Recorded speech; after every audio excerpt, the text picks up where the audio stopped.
Hey there, friends and foes. This is Johnny with Back of the Cereal Box, a pop culture podcast that celebrates the fun of the Saturday experience of our youth. But we can't think of a better way to start your week than checking out Chris and Amanda's Song Swap Showdown.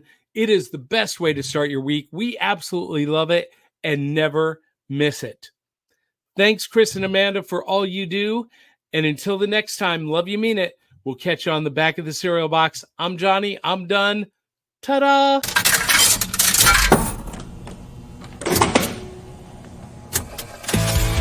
Chris and Amanda always online. Grab your headphones, let's review time. Music's the love and niche divine. Laughs and insights mixed like wine. Every strong and every beat. They analyze, they can't be beat. Tuning in on the socials meet. Join the fun and take your seat. If music's your thing, come along. Hear Amanda sing her song. Chris brings the notes all day long. Together they make us strong.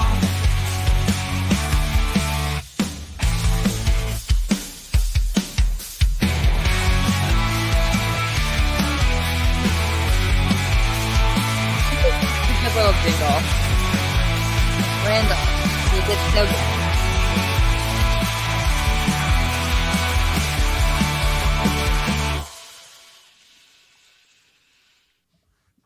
Well, hey, good morning, everybody, and welcome to a brand new episode of Chris and Amanda's Song Swap Showdown.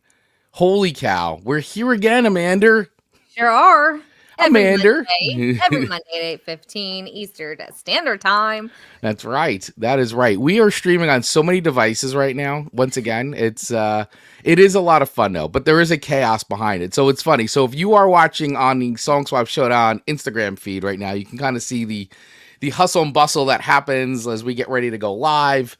And it's a whole thing. It's a process. But you know what? I am happy that we actually even have the opportunity to go live because we're literally just, the behind the scenes on Instagram right now, but we are live, streaming live right now on Radio Garden State. So good morning, all Radio Garden State listeners. And of course, good morning to all of you watching on YouTube and Facebook, as we do each and every Monday here on Song Swap Showdown.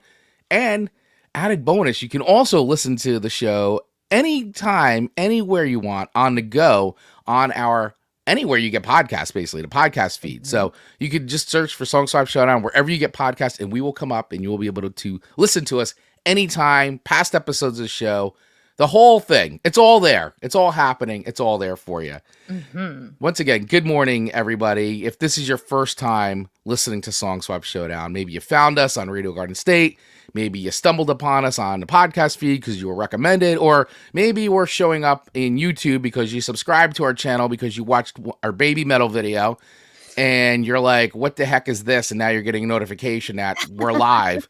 Well, we welcome you to the actual live chaos that is Song Swap Showdown. My name is Chris Vaglio, and I am joined by that girl, Amanda Sharp. Right. Hey, good morning. Good morning. So happy to see your smiling face. Good to see yours. It's been a fun weekend. Way too long. Monday to Monday of not visually seeing you, Chris, is just so long. I know. It really is a long time. It takes a while to it's like we do the show on Monday. We have so much anticipation getting to the show. Yeah. And then it's like, then we talk all week about the theme and what we're doing. And then it all ramps up again. Yep. It does. It does. But it's so great to actually see you. It is. In person. In person. If you're a new listener, Chris and I do not live in the same state. Chris is New Jersey based, and I'm in Michigan. So we make this happen long distance, and boy, do we have fun. Oh, yes, we most certainly do. We have a great time, and I'm so happy that we got connected on Clubhouse many, many, many moons ago. So long ago. Long ago.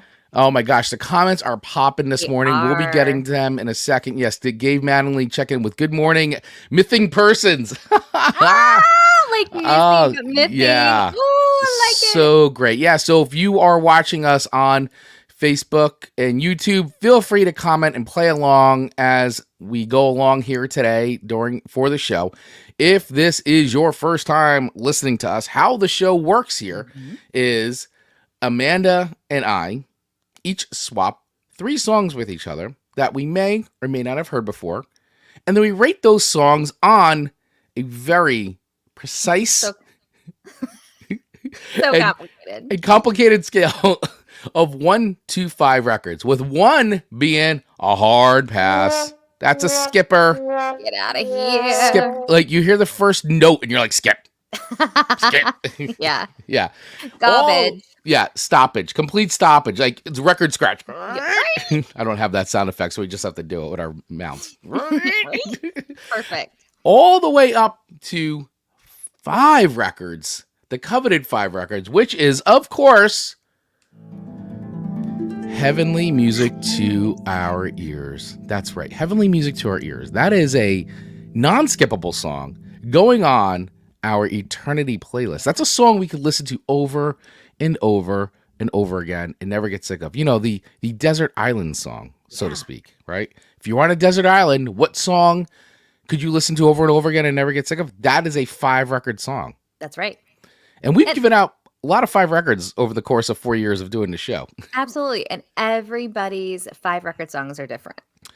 They sure are. No one's are the same. And, No we ones are the repeat same. this every single week because we always have new listeners tuning in and on YouTube. And one of my favorite comments this past week that popped up was, I don't know if you're rating on a scale of up to 5 or up to 10, but 3.5 isn't enough. And I can't remember what song that was to address, but it was one of the clips he posted. And I was like, yeah, that was being generous. That one's being generous for Was being sure. generous. Yeah, sometimes we're a little generous. I think it all depends on our mood. It's we're very honest in our reviews, but I think, sometimes the mood grabs us and we kind of ride the wave a little bit. Yeah. Sometimes we're just ready to dig in. I feel like last week I disappointed you a couple different times with some of the ratings, but that's okay. It's all right. And I'm sure It happens. I listened back to the episode. Actually, Rachel and I were driving to Pennsylvania this week, and we went to the Bushkill Falls, and we were listening back to the show, and particularly the whole REM, Everybody Hurts. And she's looking at me. She's like, what is wrong with you? She's like, I can't, really? I think, quote unquote, you said this song is too sad. Yeah, I said that it's kind of The triggering. video, yeah, The video's too triggering. sad. And she's looking at me, and she's totally agreeing with you, by the way, as we're driving. She's like, what is wrong with you? Like, I didn't even know this about you. I'm like, well, I don't really talk about it. She's like, that's just weird. Like I kept saying, I go, am I the weird one? And she's like, yes, you are the weird one. I love when Rachel brings reason. Yes, she brought a lot of reason on that trip. But I love it. so yeah, if you missed that episode, you can go back, watch it on YouTube, or check it out on anywhere you get podcasts. So one more quick piece of business here is, how do we choose the songs here on Song Swap Showdown? Well, it's a really excellent question, because Amanda and I, back in the day, used to just arbitrarily pick songs and all that. But we decided, actually, we were inspired by our very good friend Mark Ronick over at Ironic Media, who also happens to be a sponsor here on Radio Garden State. He usually does this spins and wins thing in his clubhouse room every Friday, which is a great idea. And it spins and they ask questions, and whatever it lands on, it's all podcast based. And every now and then it lands on a potential you could win a prize or something like that. Very fun. So we said, well, what if we took the concept of spinning the wheel and we added actual show themes to it? Ooh, What a novel idea. why not? Why not? So since then, we have been spinning a wheel of show themes at the end of every song, which then determines next week's theme. The themes are a combo of things that Amanda and I have come up with, as well as you guys, our community, who have made awesome suggestions. Please keep them coming, because we will add them to the list, because it just makes the shows fun and merry, and and they seem random, and they are. But that is the fun of it, because you just don't know what it's going to land on. No, and it makes me wonder, should we add some prizes to our wheel? Maybe we should add a prize to the wheel. Like based on who our Patreon members are? Oh, where every Patreon member gets a little sliver Maybe- of that pie. I like that idea. What say you, some of our Patreon members? We have Dave Mattingly, Ian from Australia in the chat. They're part of our Patreon family. Yes, they so are. yes, so maybe we should do that. And speaking of Patreon, we do have a Patreon. So if you'd like to support the show, if you like what we do here, and you want to show some kind of support for literally as low as $1.50 a month, We beg you. you can head over to our Patreon, patreon.com/Song Swap Showdown, or you can scan the QR code on the screen if you're watching us, or use the link in our description. We want to say thank you officially to our Patreon members, Amy White, Mark Ronick, Dave Mattingly, Ian from Australia, and John A. Beyond, and the back of the Cereal Box crew, who so graciously did that amazing intro, and I just love playing it because it's a fun way. I don't know, it's fun to start the show with hearing and Johnny. We really enjoy his podcast. We do. I love watching. Staple for us for many years, so Yeah. it is fun to tip our hat to him Yeah. every morning that we do the show. I love watching Johnny I watch him on Saturday. I grab my bowl of cereal and it's like hanging out with friends. So check out Back of the Cereal Box if you can on Saturday mornings at 9 a.m. All right. Let's just dive into some of the comments really quick because we have so many and I just want to acknowledge them and then we're going to get into the show. I promise, guys, we will get into the show. But Ian is saying, good morning, Dave. Just waiting for radio royalty to arrive. This has gone to our head a little. I'm not going to lie. Yeah, Amanda is walking around Ida right now being like, guys, I'm on the radio. Guys, did you know I'm on the radio? Did you know I'm on the radio? Like the radio. The radio. Not just any radio, the radio. It was never on my radar. Back in the day, I did a radio class in high school because I had to kind of thing. And I was so nervous. So nervous. Like now I can talk about anything, anytime. Right. But back then, I mean, even I was a nervous talker when it came to radio or video. And so I wonder, I don't remember that teacher's name. I wonder if you'd believe that I was actually podcasting now and on the radio and just being able to talk at a drop of a hat about anything online anytime. Look at me now. Look at me now. Look at me now. I've made it. I'm on YouTube and Facebook and Radio Garden State, guys. I've made it. Let's be real. The world has now made it where anyone can do that kind of stuff, but still, we've made it, Chris. We have. I mean, listen, we've always said we are a morning show. Yes. We are the morning drive time show, and now we are really a morning drive time show over on Radio Garden State. So really thankful for the opportunity. Yeah, we may beg every day to get $1.50 from our Patreon members. Right. But we've made it. We have made it. We have made it. Ian is also saying the opening song is sounding better and better every time I hear it. Well, you can thank Mr. Randall for that one, because Randall is the one who wrote that song for us. And thank you, Randall. What a great gift, because it is now the new theme song of Song Swap Showdown. It is. It's so fun and just so perfect. And the manga style art of the host really makes it work. Thank you, Dave. I thought so too. I think the song with the little AI artwork of us is quite funny. Yeah, it's good.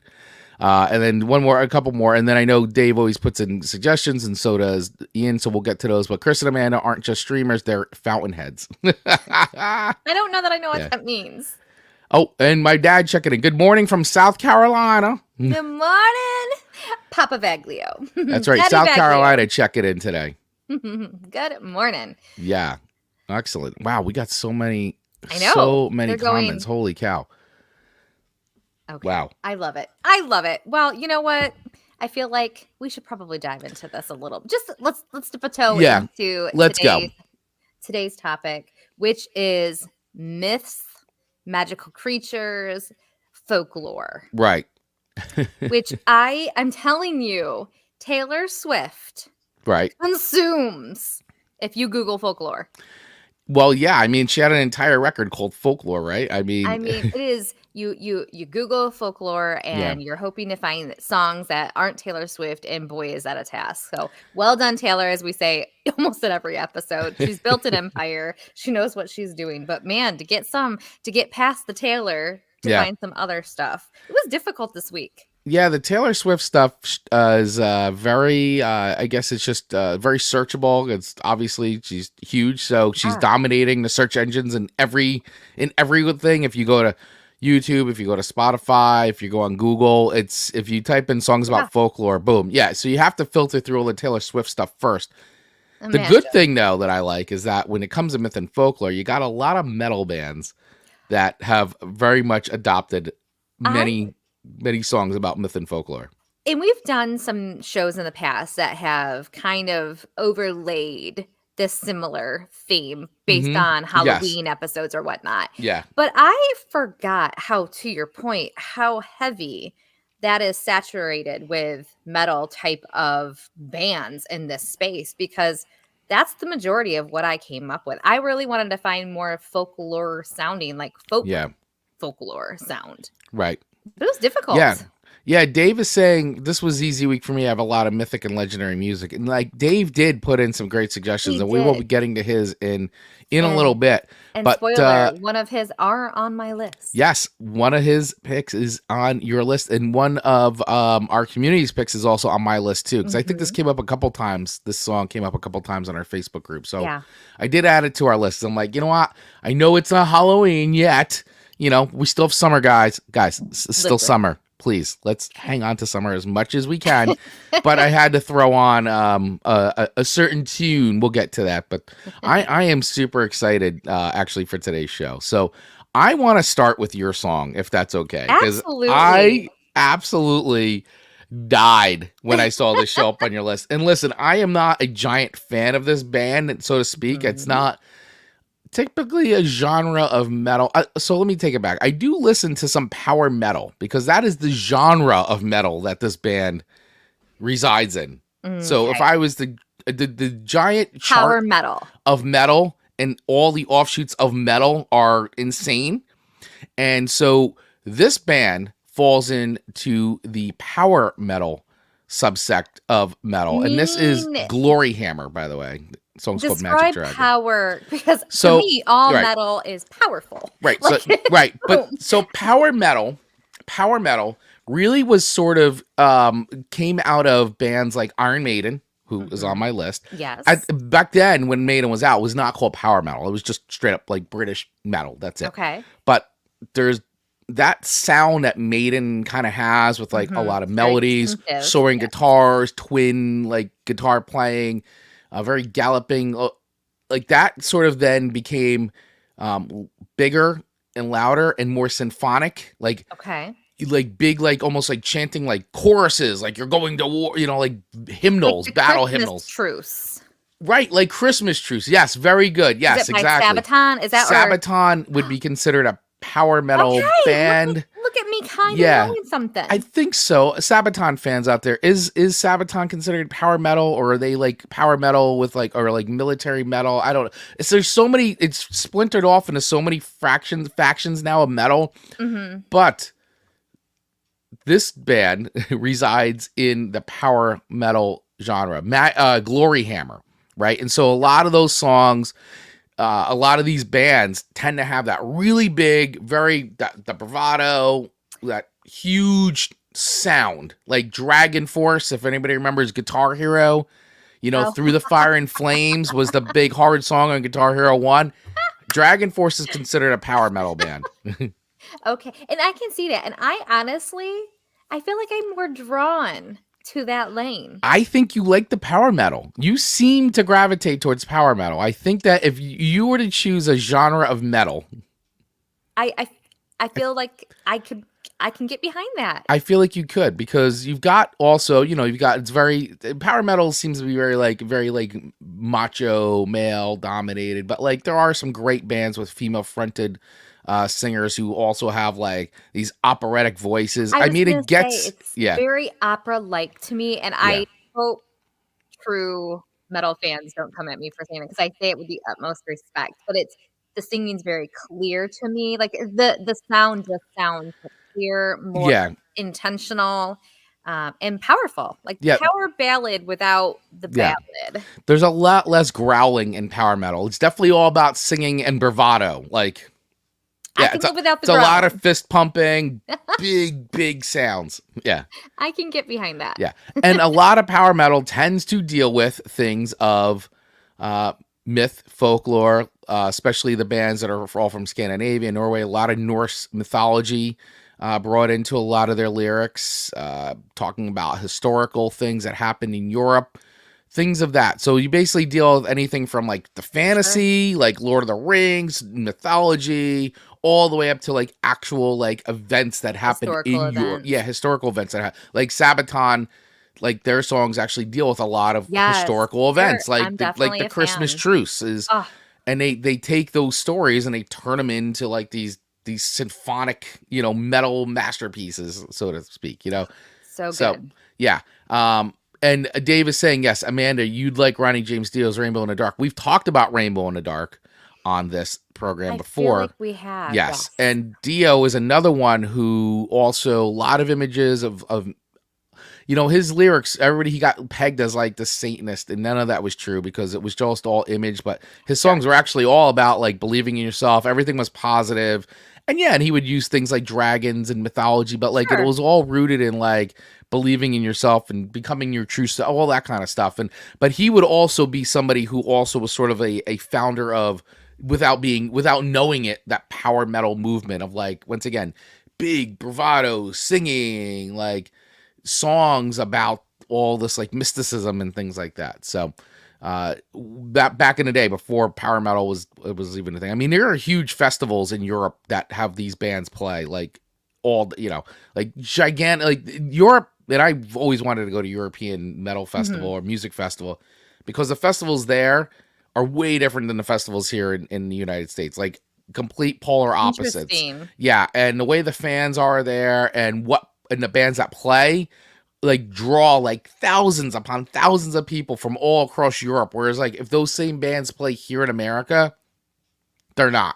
They're just not. It's just a different thing. Like European fans seem to really, really love this style of metal. Whereas here in America, not that there aren't fans, but it's not the call for these types of bands. I feel here in America is not the same as it is over in Europe. So okay, I mean, with it being a genre of a genre, I mean that would make sense. So I want to talk a little bit about this. So let's talk about Gloryhammer a little bit. So we've kind of discussed power metal a bit. Yep. And for those of you just tuning in on our Instagram feed, thank you guys so much. If you want to listen to the full show, head over to RadioGardenState.com or join us over on YouTube or Facebook if you want to watch the actual show. So this band, Gloryhammer, this is coming from their record called Tales of Kingdom and Fife. Tales of Kingdom and Fife.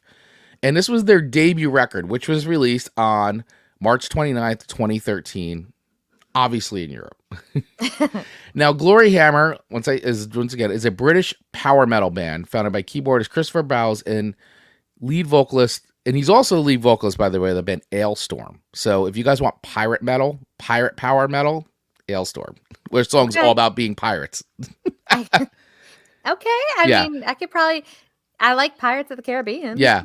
So this band, each member of the band represents a character in the story concept. Band members appear on stage in armor and costumes to represent their respective characters. So that's another aspect of power metal. Very theatrical, right? So of course, metal this makes could be very theatrical. It's fantastic. Yeah. This all makes sense now. Yeah.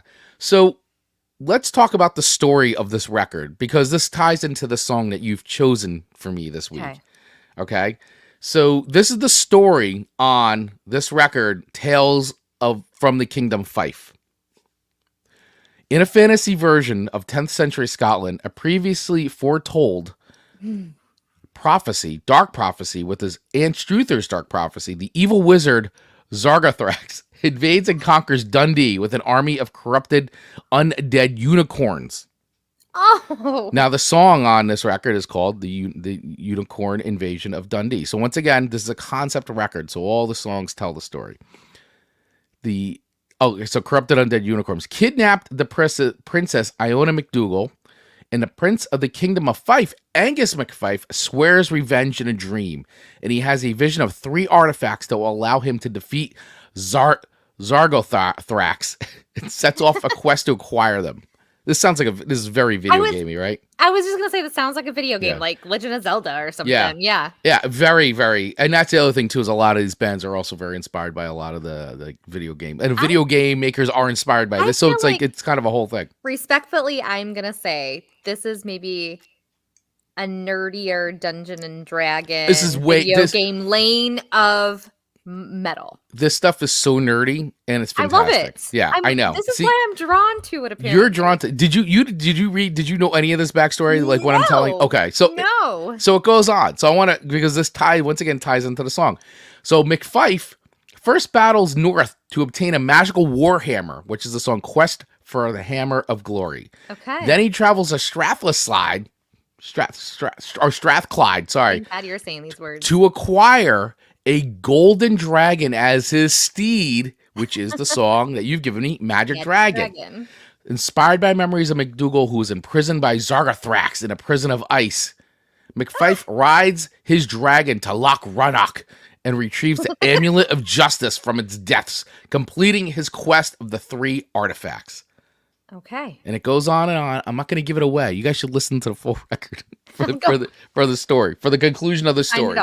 Yeah. So the song you've given me, Magic Dragon, is part of one of the 3 artifacts that Angus McFife must acquire to defeat Zargathrax. I'm telling you, this is a video game I would have bought, like a Nintendo video game. Right. Give it to me. Yes, this is exactly that. So this is this song. So you want to hear? Everybody, who wants to hear some Magic Dragon? Magic Dragon by Gloryhammer. Yeah. So when I got your playlist and I saw this up there, I go, oh my God. So I gotta play a little bit of this, and then I want to go into how this came onto your list, because I have theories about it, but I want to know. All right. So here's some Magic Dragon by Gloryhammer. This sounds like a final scene of... It does. Or like during... Oh my gosh, this is so video game. I can't unhear it. So great.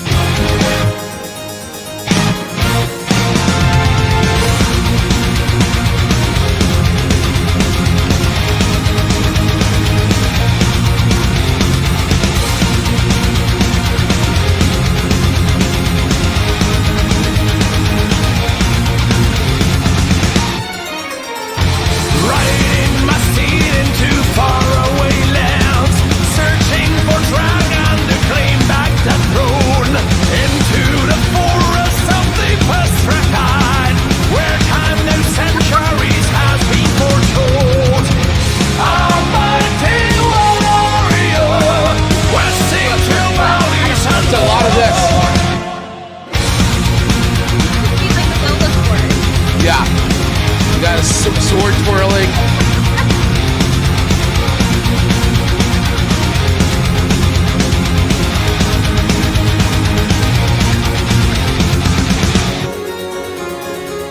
You gotta love all the little classical harpsichord elements.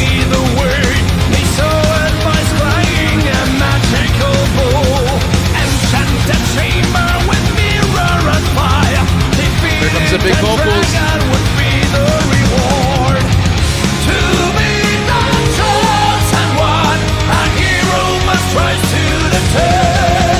Magic Dragon, casting a spell on the mountain, covering wizards in glory, flying through majesty's skies, searching for mighty power to defeat all searching for magic power. Evil, right on the wings of a dragon, flying through majesty's skies. All right. I don't know if we've gotten dumped on YouTube already, but I'm sure, but it would have been worth it if we did. We might. I mean, what a song. I mean, come on. It is a majestic steed. It's a dragon. Like, listen, this is absolutely, like, this stuff was written before like House of the Dragon came out as a show. Like, obviously the George R.R. Martin books have been out, but this is actually want to see this in House of the Dragon. I want to see riding dragons with that song on. And Dave Manley coming in with the song's background is so extensive. I feel like I had already listened to the whole song. Dave, I don't disagree with you. That is, if I would have heard all of the background before I listened to it, I would have probably appreciated it even more. But how I even found this song, Chris, is when I was going through the Spotify playlist. And to your point, so much of the choices are metal. And it was like, of the metal, which one do I like the most? And I landed on this one. I said, I really like this one. And I hope Chris will like it too. And I was hoping it would get me some bonus points this week. Well, it definitely got you a bonus point. It definitely got a reaction for me because I was like, Gloryhammer. I go, Amanda dug deep. I go, how did this land on Amanda's radar? Now, I thought that might be the case, that you were looking for stuff and you're like, I'm going to try something new. And I got to tell you, I agree with your statement. I think power metal is your kind of metal. I think that you found your lane of metal. And I feel like I do. yeah, I think power metal is for you because you have given me other power metal songs in the past and you always seem to like them. So I think that's your thing now. I think power metal is your thing. You're a metalhead.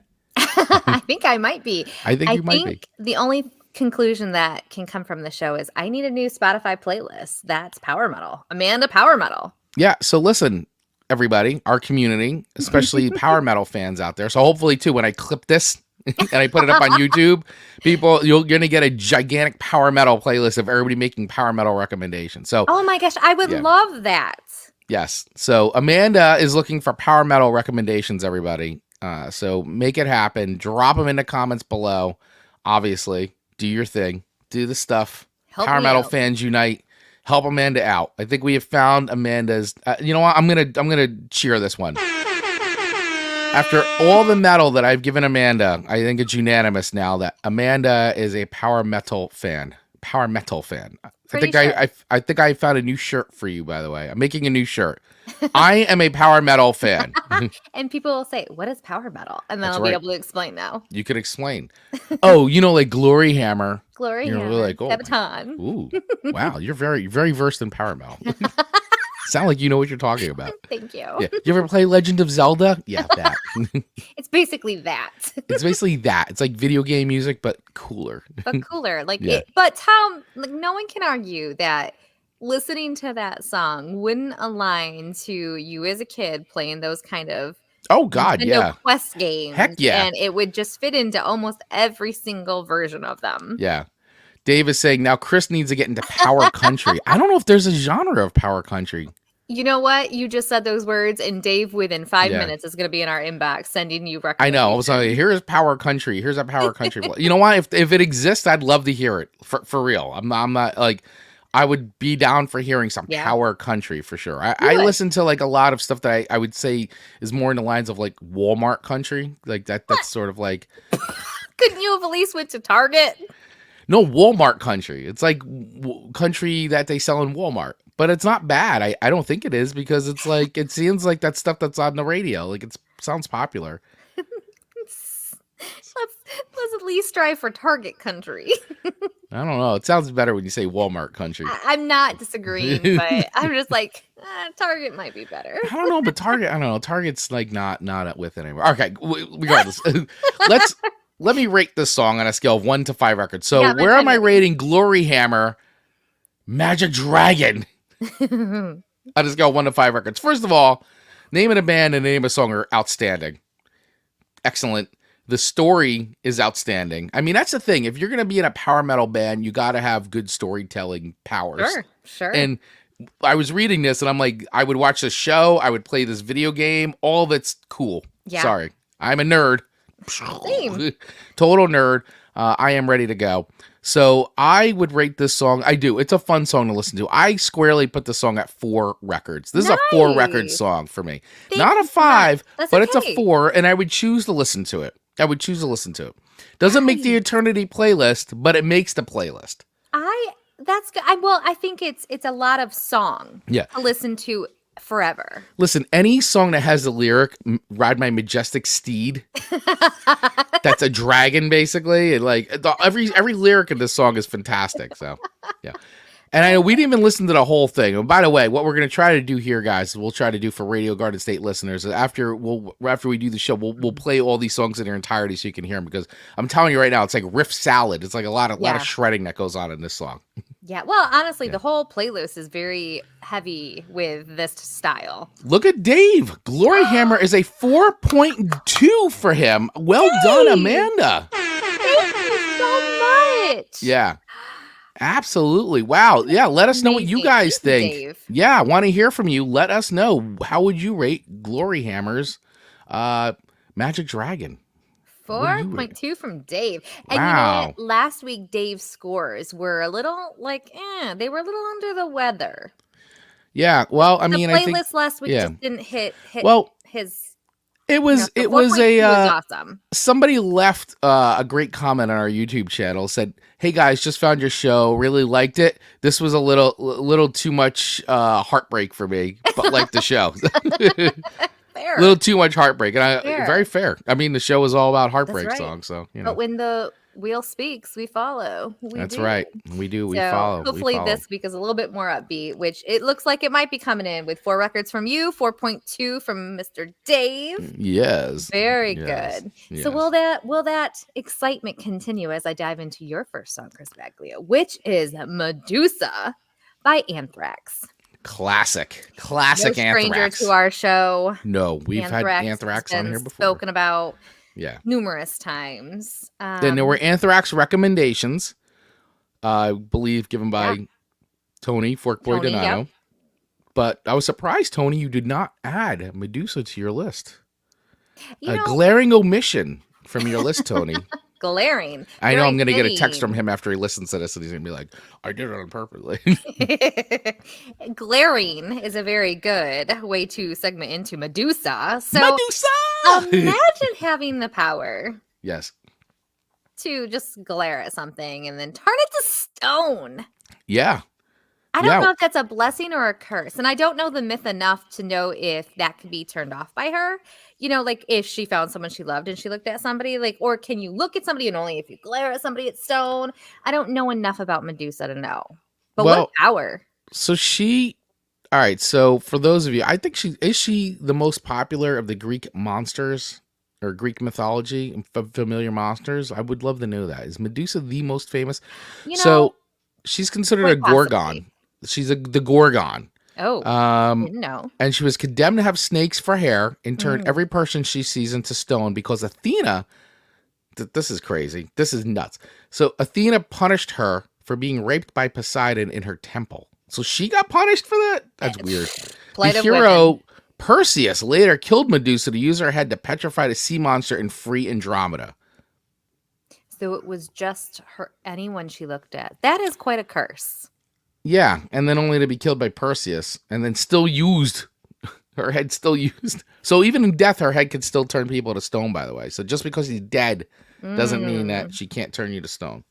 And then to have hair of snakes.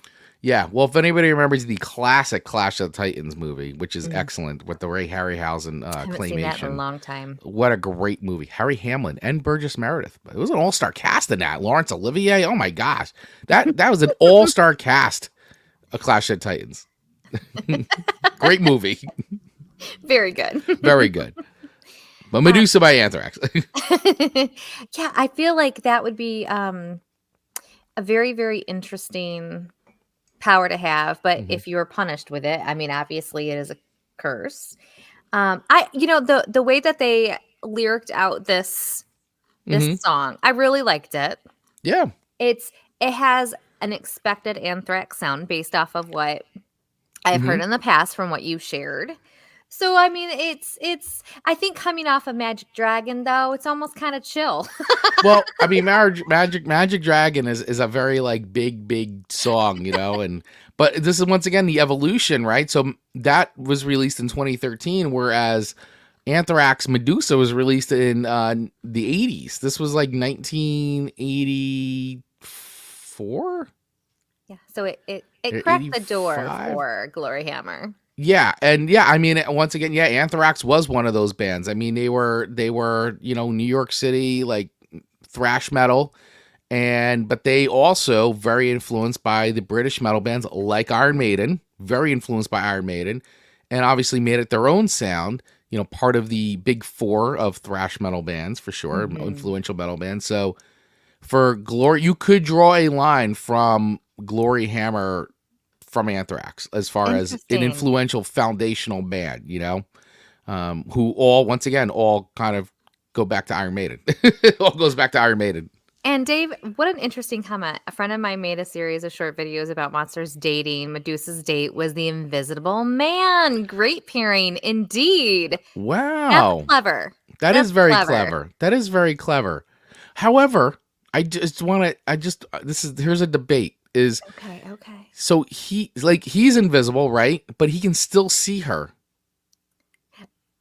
So would he not then turn to stone? But if he was invisible, but the Invisible Man can still turn to stone. Right. Okay. You know? But if you throw a sheet over the Invisible Man, there's a form there. And he's wrapped in bandages and stuff, like at least in the movie versions of the Invisible Man. Oh, now we need answers. But I'm like, he's still a human. He's just invisible. I don't know. Or maybe they cancel each other out because they're both monsters. I feel like themselves out. It's a great debate. I think we'll have to post this on Facebook and see what the poll is. Like, truly, what a great pairing, though. Like, what a clever, it is a great pairing. Very clever. That's where, like, I like the movies Hotel Transylvania. Have you seen those? Oh, I just think they're adorable. In the way they pair, like, love interest within that little cartoon is so cute. The first one is great. I really like the first one. Monsters are people too. Monsters are people too. Monsters are people too. So listen, I actually, this is exactly what I expected from an Anthrax song. I think the Medusa, folklore or myth of her is very interesting. I had forgot, back in the day, we did like Greek and stuff like that, learning in school, but you just don't remember all of the stuff. Right. So to know she was punished in that way, that's really sad. Yeah. Well, I mean, a lot of the Greek mythology stuff is, it's interesting. It's very interesting, and honestly, mythology was a way too of them explaining things that they didn't understand. Hence mythology, and legends are passed down, and all how it goes. And I love Greek mythology. I mean, I think it's very, very fascinating. I did take a class on it in college.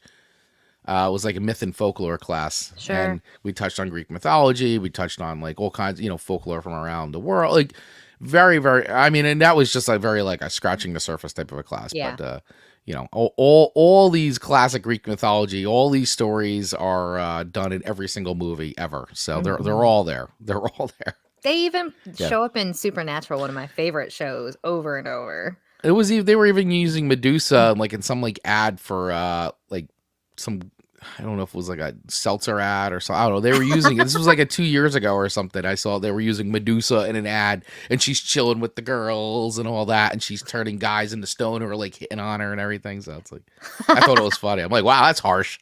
Don't hit on Medusa. Sometimes women just want to drink their seltzer. That's right. Don't bother me. I'll turn you to stone. No means no. No interest is no interest. Yes. Every girl would like a friend Medusa. There you go. Yeah. Go away. Go weirdo. Away. Medusa, do your thing. Yeah, do your thing. Guy's annoying. All right, let's play a little bit of Medusa by Anthrax. Little bit of Medusa. And Ian left a comment that said, Anthrax, quick, call the vet. And that's funny because as I was doing some research on this song, so much of what came up was Anthrax. I know. Not the band. Yeah, you're going to have some people showing up to your house. As how we haven't yet with all of our themes, I don't know. All right, here's a little Anthrax, Medusa. Classic.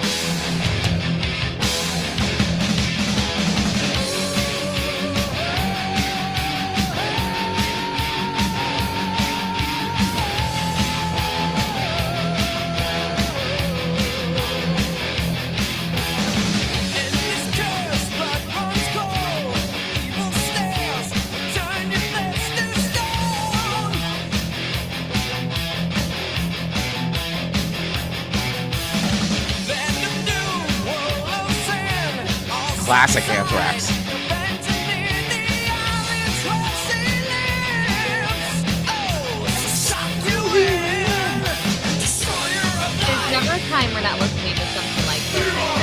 do the.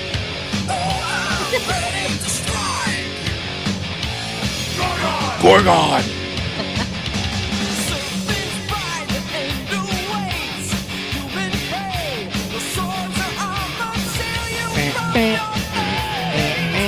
I'm just in an extra, I think, good mood with past speakers of all this music. Yeah.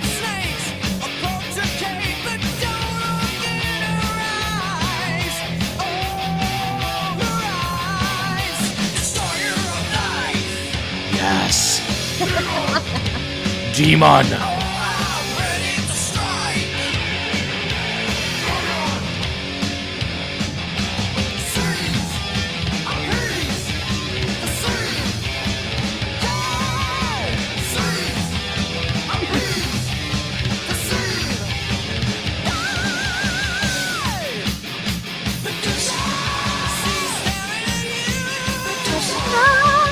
With your eyes, Medusa.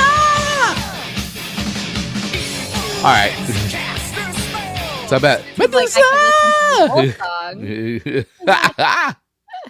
All right. Oh, it's such a classic tune, man. Such a classic metal tune. So this is a okay song. This is really okay. Like it's Okay. It's okay. Yeah. I have no issue with it. I wouldn't turn it. I wouldn't pass it. Okay. I wouldn't skip it. Okay. You I don't leave it know- on. I'd leave it on. I don't know that I'm just gonna go play it Right. or put it on a playlist. Okay. Maybe if maybe on my Halloween playlist. Okay. I feel like this could liven up a little. Oh, this is Halloween definitely on. shindig. This is on this is on my Halloween playlist for sure. I mean, it's it fits right in. It So I fits right take in. back. It might not. It may end up on Okay. a playlist. So Okay. I rate this very comfortably, like at a 3.8. A 3.8. A 3.8. Okay. I'm feeling this metalish, feeling this week. All I don't right. know why. Okay, all right, 3.8. I think that's very respectable for you, being that you are now only a power metal fan. I'm so So- glad we figured that out. Yes. I'm so glad we sorted out what kind of metal fan you are. But I was thinking about this on the drive to the store to do this. Yeah. And I always have our playlist playing. Mhm. And it just makes me laugh to think that none of this at all was on my radar to even listen to 4 years ago. No, not at This all. show has single-handedly just kind of developed me into this where Yeah. I sit back and wait for Ice Nine Kills releases. I mean, come on. You do. You do. That is Ice Nine who would have Kills. thought? If you would have told me that in season 1, I would not have believed you. But here I am going, ooh, give me more. Yeah. No, We love those. I am very happy that I've somehow switched. And you also, vice versa, you have gotten me into some country stuff that I would never have gone and just Walmart chosen country. to listen to. Walmart country. Yeah, it just goes, beware, son, you're about to enter Walmart country, Dave. But yeah, I would say it's been a very reciprocal relationship over 4 years. So Super fun. I am glad that I accept your 3.8. I think that's a good rating for you who does not listen to Anthrax, but now we know you listen to power metal. Yes. Yes, yeah. Dave is saying it was Medusa. Okay, so this is kind of the going on. The question I had was, would the Invisible Man still turn to stone because he's got eyes and therefore is still human? But so he was saying it was Medusa looking into the eyes that petrified, which is why Perseus used his shield's reflection to fight her. Yes, All he right. does use the shield. So I don't know if it still answers the question, so to speak, but I'm gonna go with that. They're just cancel each other out. So this is where my brain is. He can see her. She just can't look directly at him. So she couldn't see him, but he could see her. But as So long as she it's- didn't glare at Right. him or look at him, Okay. like I think eye contact, right? Like Yep, so you're right. Eye contact. So that's probably be like yeah. side companions. Mm. Just not like, You know what? I accept that explanation as Okay, a plausible explanation. You just What gotta do you guys think? work Do you guys arounds. do you guys agree with that explanation? I agree with that one. I think that's a Okay. very good seems explanation. plausible. Very smart. Also, Minotaur's Pegasus and the Sphinx might be more popular than Medusa the Gorgon, by the way. That's the answer from that question before. Interesting. Okay. All right, so before we move into our second songs, I do want to go back because, as always, Dave Mattingly and Ian also always leave us tunes Gotta scroll up through all the Gotta comments. scroll all the way up. Okay, so here we go. So as always, like I said, Dave, the VP of the VIPs, always does a great job making playlists for us. Mm-hmm. So he said this week my songs for Chris are Cluster Folk. He goes, by the way, best band name ever. Matt, it is a pretty good one. Cluster Folk. Mad Gods Stole My Mustard. Okay. Jonathan Richman's Abominable Snowman in the Market. Mm-hmm. And Voltaire in the Land of the Dead. Wasn't Voltaire, was that a character in the Twilight things? Am I thinking that wrong? I don't know. I still haven't seen or read those books. Okay.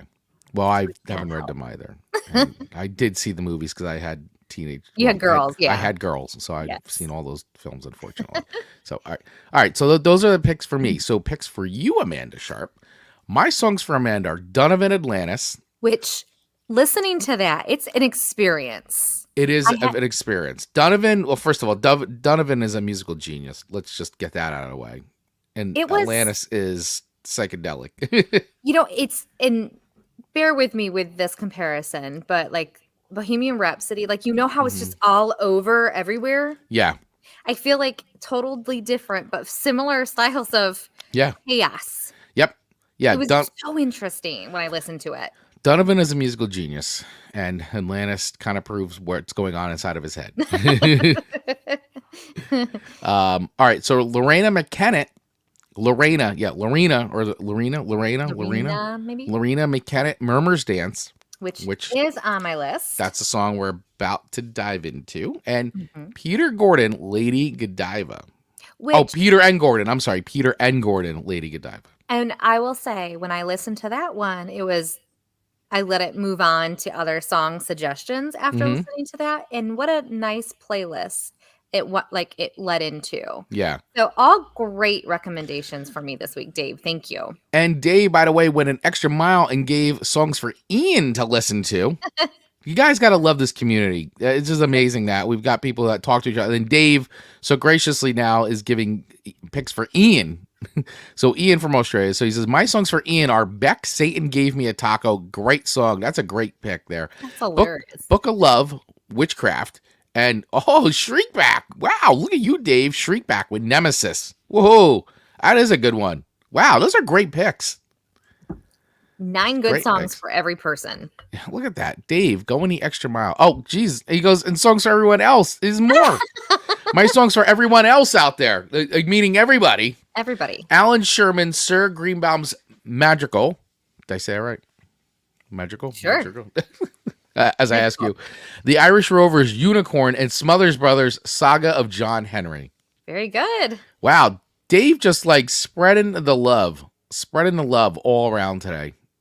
Wow, impressive, Dave.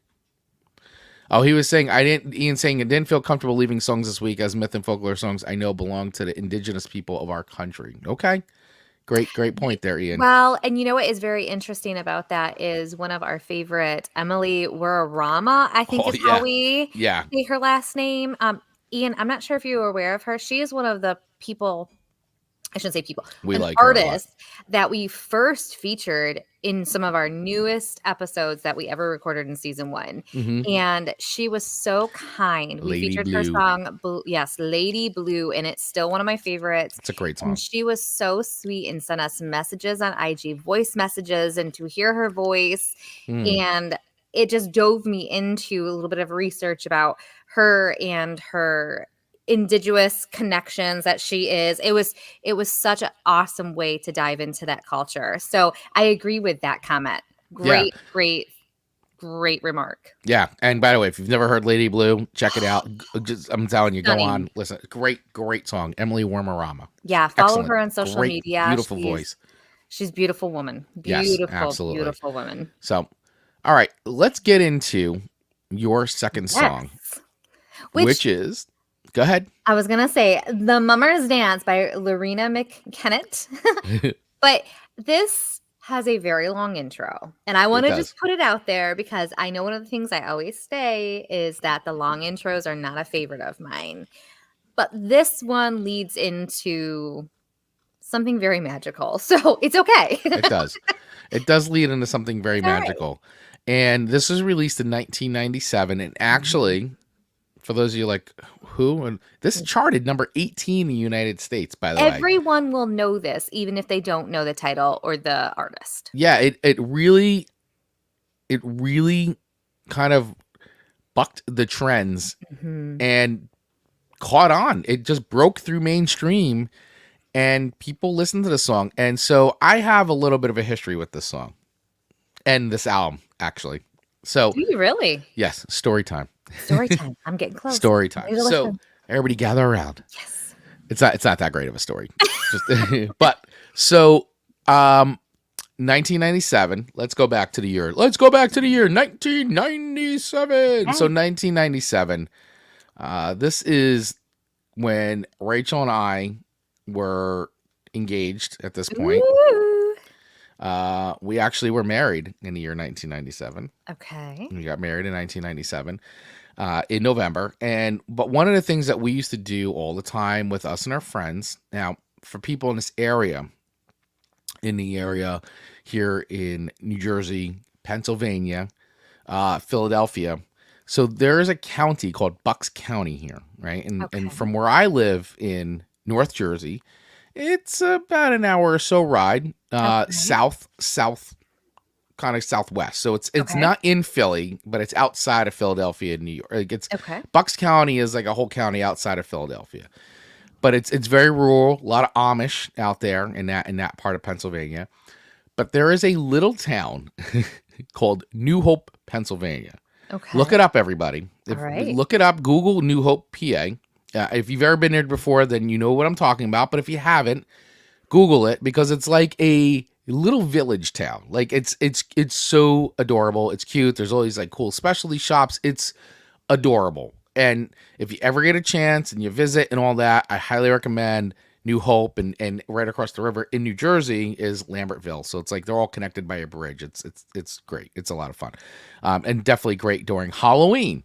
Ooh. Or when it gets to be fall. And you could walk around, you go to all these shops, there's places to eat and all that. So back then, not so much now, but back then, one of the things New Hope was kind of known for was having a lot of like these little witchy stores like all over the place. Oh, like head shops. I was feeling like it was like a Salem. Like right. It does. It has a very Salem kind of a feel. And was a lot of these witchy stores and, record stores and head shops. And, there's a great collectible shop called Love Finds a Way, and it's all like you could buy like that would be like drooling. You'd see like Star Wars figures like from like when I was a kid. It was just excellent. I'd always walk out of there with something. But anyway, they had all these great shops, and a lot of them were all these witchy type shops. And then back in that time, my wife and a lot of our friends were all very into like that pagan culture, and I remember walking in and out of every single shop was pretty much this record playing in every one of these shops, and you could go and it would actually be on the counter, and people, it would be like buy this, really? and I remember my friend at the time, he bought it. He bought the CD because he's like, this is really good. This is going to be CD era. Yep. Yes, definitely CD era. Bought the CD, and I remember we listened to it like all the way home and all that. And I just remember repeat? It was a repeat. I mean, basically, it's like from the time that we left to like almost when we got back, it almost filled the whole ride, the whole record. No, the whole record, not just this one song. Not just the single. Okay. But it is definitely a very cool record and meditational and definitely calming and all that. But if you back in that time, went along with that whole culture of 100% pagan witchy poo kind of stuff. Whether that was the intent or not, like it just has that vibe to it. So I can appreciate it definitely has that vibe. I can appreciate that.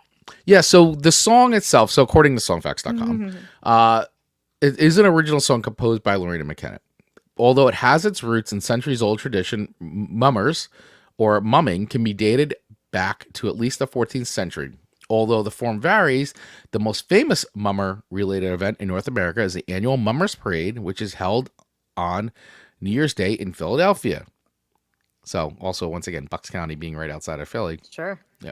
So mummers also went door to door as indicated here. The song, though, is not much of a tribute to mumming as a celebration, as it is a celebration of nature. So it says McKennitt first learned about mummers when she read about the mumming trope that traveled to a Polish ship that had been stranded in a Newfoundland harbor on New Year's Eve, 1984. The mummers boarded the ship to entertain the crew. This led to her book called The Golden Bow, which explained more about the mummers. This is Loreena McKennitt's most popular song. It's by far her favorite. The mummers dance wasn't anything too spectacular, she told Song Facts. It was kind of written in more of a traditional format in a way, not incredibly sophisticated lyrics or idea-wise. When she asked for what song stands out among her work, she cites Dante's Prayer, which is another track off this record, The Book of Secrets. So, Celtic-inspired folk music doesn't usually do well in the pop charts, but the Mummers Dance made a strong showing, reaching number 18 on the Hot 100 and number 16 on the Canadian singles chart. The song was also used as a theme song for the American TV series The Western Legacy, which aired for one season in 1998, and was also used in the Brazilian soap opera Corpo do Rato. So, for all you Corpo do Rato fans out there. Yeah, exactly. In addition, the studio version, which was recorded for the 1997 record, there's also a live version of McKennitt's Nights from Alhambra album, which was recorded in 2006, in which she's accompanied by a full band playing a modern and not so modern instruments. She plays accordion and also sings. So, little bit of the Mummers Dance. Now, what you were trying to find some information about the Mummers before. You're like, wait, I didn't know much about the Mummers. Yeah, I just needed to because I read that, but then I wanted to go visually see what Mummers look like. And they have the hats and all that. Yeah, there's like a headdress, and I don't want to be disrespectful by calling anything incorrectly, so please forgive us. Well, they have the costumes, and it's just and I don't know if it's technically a costume or if it's actual. I don't know the words to be able to describe it properly, so please forgive us. But yes, it's very, very enchanting looking. Yeah, it's pretty awesome. It was held each day, New Year's Day in Philadelphia, started in 1901. It is the longest running continuous folk parade in the United States. That's nuts. But when you see the pictures, I mean, I feel like you can understand why. It seems very interesting, and I put it into the same category as Native Americans, in their dress and how they do the dancing and just how amazing and artful that is. I kind of put it, so I really understand. I feel like it just makes sense that it would be so successful. Yeah. I mean, well attended. It's, I know that my daughter's boyfriend goes, he attends, and obviously it's a big to do in Philly. So to go see it, and it happens every year, and it says the parade actually traces back to the 17th century roots, blending elements from Swedish, Finnish, Irish, English, German, and other European heritages, as well as African heritage as well. Oh, I can see that. I can see that. So. And Dave's saying it's so weird that Mummers Dance charted in 98, surrounded by grunge. And we all remember Amanda's Hidden Flannel years. That was right in those years.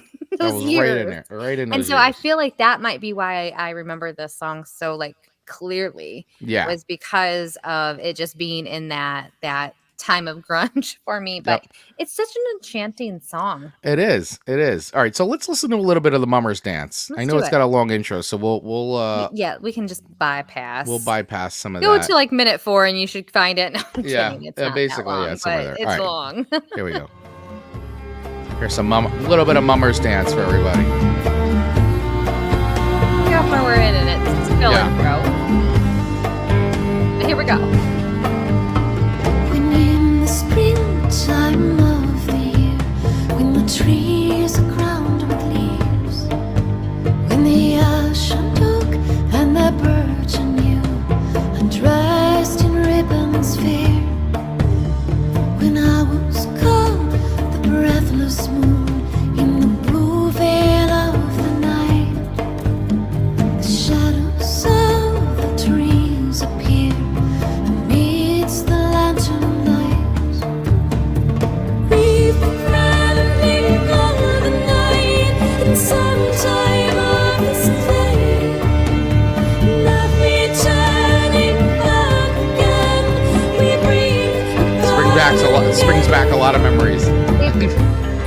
Memories unlocked. It almost doesn't make sense how I connect to it because it's such a unique song. It is a unique song. Well, once it again, found a place though magically. it's Like, amazing that, Go down to the shade. to Dave's point, the fact that this charted so high.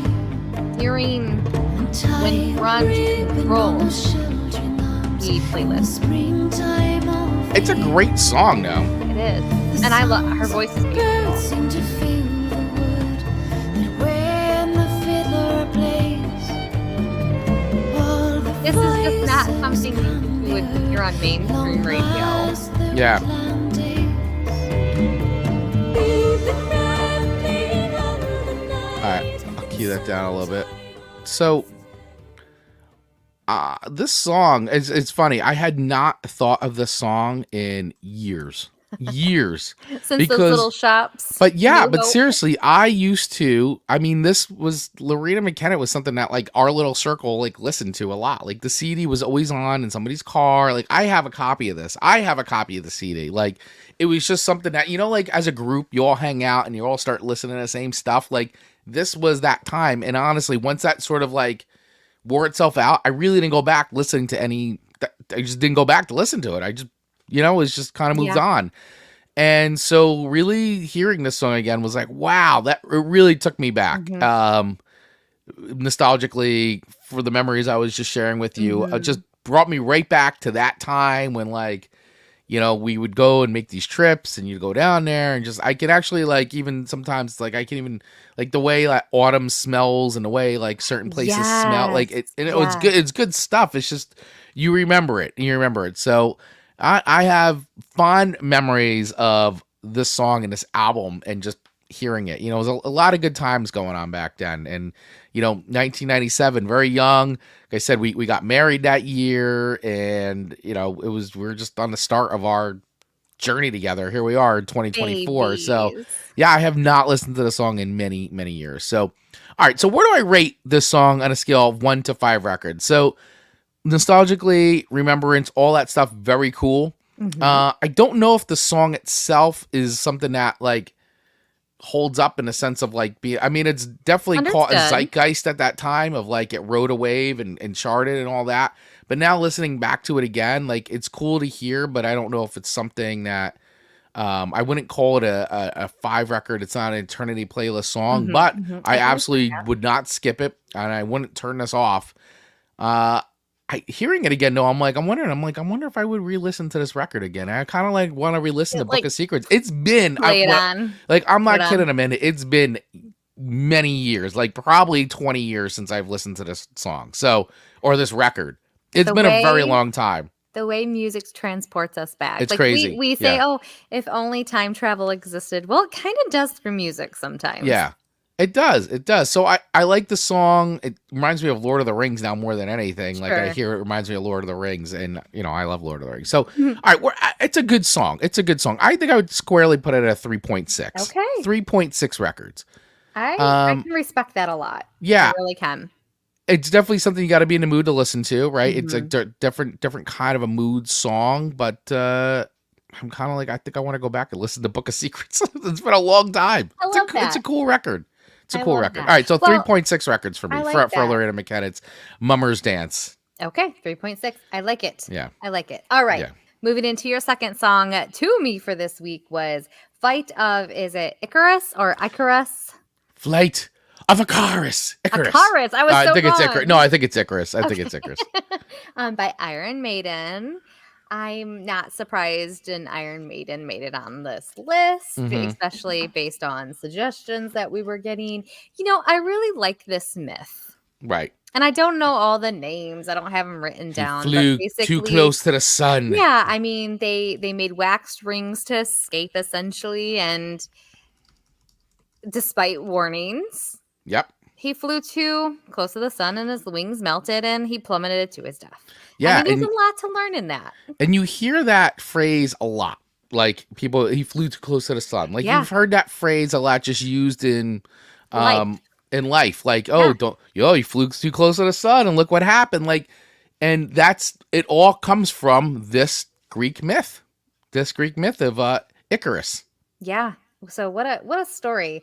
And I think this song actually changes up the myth a little bit, where I think the lyrics more indicate that the dad said, like, betrays. Isn't there more of a betrayal in this? In the lyrically? So basically, in the original, Daedalus and his son Icarus escape King Minos' prison by building wax wings and flying away on him. Daedalus warns Icarus not to fly too high, but the cocky teen rebels. His wings melt and he plummets to his death in what is now called the Icarian Sea, which is where he was reportedly buried by Hercules, by the way. In the song, Daedalus watches from the ground, and his advice to his son is to fly and touch the sun. The now obedient Icarus does so and realizes his father tricked him just before his wings melt.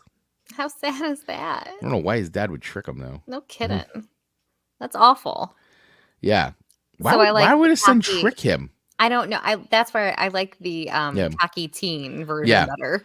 Yeah, this was actually, so a couple other bits about this song is that this was actually Iron Maiden's first U.S. single released in the United States. I saw that and I thought, how interesting that this would be what was first released. In 1983, Peace of Mind, and well, before that, they're really strictly a British metal band.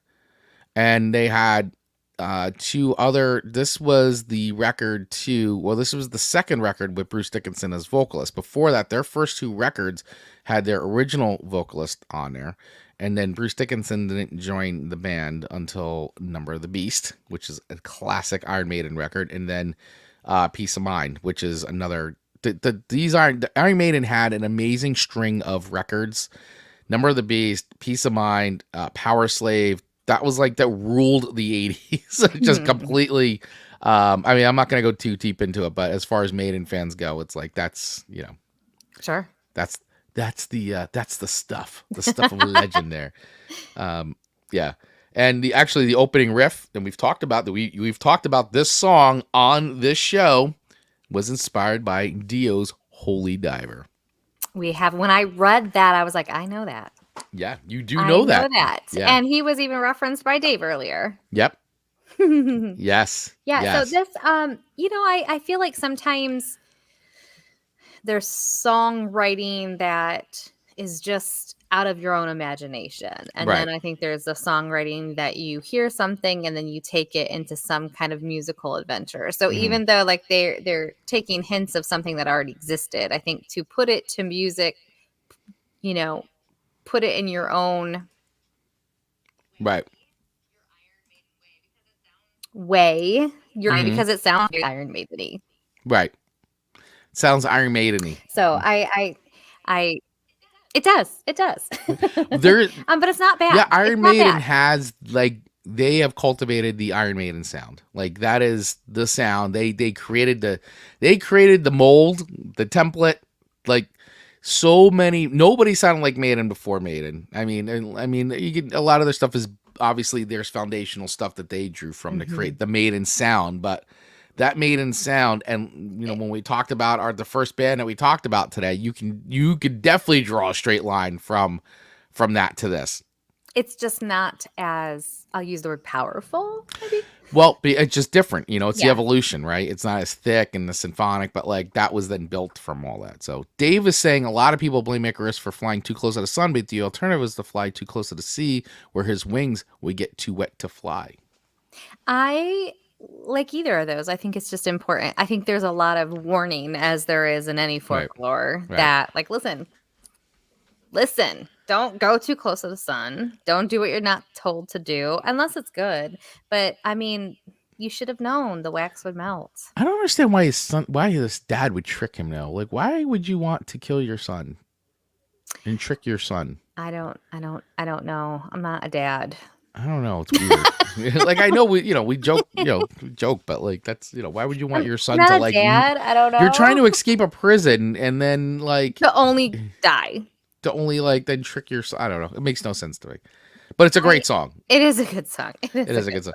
All right, so let's listen to, if you've never heard this, and I love the live version of this. The Live After Death version of all these songs are amazing, by the way.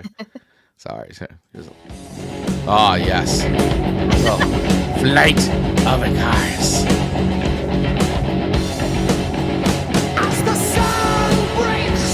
Their album covers are always so interesting. Man stands on the hill.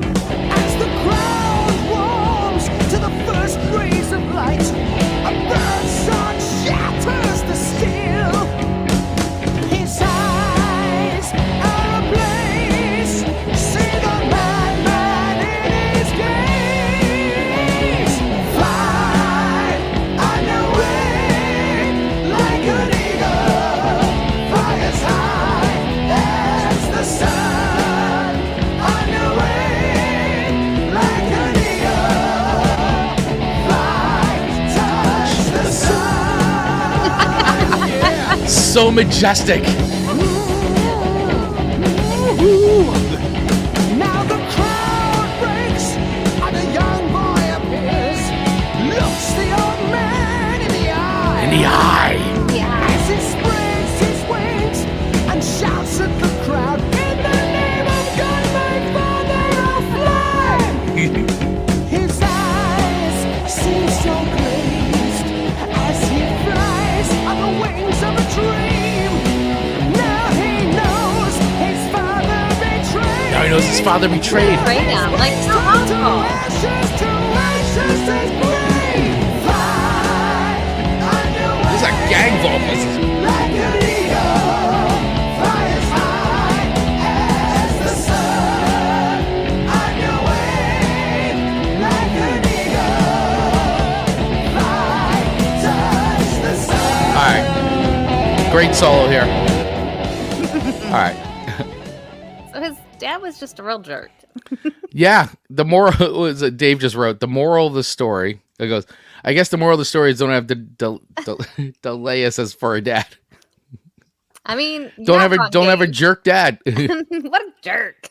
What a jerk dad. Why would you trick your son I don't know. Fly high, to son. die? Fly high. Fly high, touch the sun, let the wings melt and die. Yeah, why not just- I got you. Why don't you just leave him in prison then? Yeah, just what are you doing? Just What are you escape on doing? your own. What are you doing, Delayus? I I'm not even know. saying. I don't even know if I'm It's saying it awful. right. Delayus. I don't know. All right. All right. So What where do are I you rate? rating? Where do you rate Iron Maiden's Flight of Icarus or Icarus, whatever? I don't know. How do you say? Is it Icarus or Icarus? I can't. We are gonna have so many like mythology people correct us. I have to go back to the actual because he says it in Live After Death. I think he says Flight of Icarus. I have to go back. Let me see. But that doesn't mean that that's what it is either. Maybe that's just what it needed to be sung correctly. Hold on. I'm gonna look right now while you're reviewing. Yes, you Google machine that while I'm giving my review. So I feel like I'm gonna nestle this one in at the 3.82. Yeah. And when I say 3.82, I mean 3.8 as well. Yeah. I don't know that I would turn this one on. I'm not gonna skip it. Mm-hmm. This one probably wouldn't add like this one I wouldn't put on a Halloween playlist, if that makes sense. Like Okay. I feel like it's not quite Medusa. I feel like it's more spooky and It's just Halloweenish. more mythology. yeah. This Right. this one's just not so much. Right. Okay. Okay. Well, listen. I still take it. It's not bad. Okay, let's. All right, let me we've see. got Let me see. confirmation coming. At least how Iron Maiden. I could swear he says it. Hold on. Let me Icarus rhymes with trick or us. let me see if I can get. Okay. Let me see if I can get. I thought he says it in maybe he says at the end of Revelations. Let me see. No, that's Medusa. And Dave is saying What is Icarus going on here? rhymes with trick or us. He said it rhymes are trickerous. Yeah, trick or us. Oh, Trick or us or trick or us. let me see. So Icarus, trick or us. Nope, it just goes right into the song. All right, I could swear that he says maybe it's on the I the bet- concert version. The Yes, video. or if he live and Yeah. which Okay. again, their album covers just are so cool. Oh my gosh, yeah. That's a lot of their cover art is pretty impressive. Everything about Iron Maiden is cool. Actually, there's a great album cover for this song too, because they would release these as singles, and the singles even had different, like the singles had album cover, like album art that was that were different than yeah. the actual The greatest album. part, one of the best parts about Iron Maiden is the album art. It's is- very cool. They'd be very neat shirts. Like you would listen, they were always great shirts. And you would stare at the album covers endlessly when you bought an Iron Maiden record. Like Well, endlessly. Here, let I'll me be see if I can honest, as I'm flipping through old albums, if I'm buying them for myself, really the album art, I want to, and Owen adds to his collection based on album art. Mhm. He's got such a cute little collection now. He does. He does. Like all music I would never listen to, but he's a little bit of a gangster. He's a little bit of a gangster. It's all right. I wanted to see if I could bring this up. I wanted to get the. Oh, here we go. I think I got it. It was like not showing up, but I think I got it now. I think.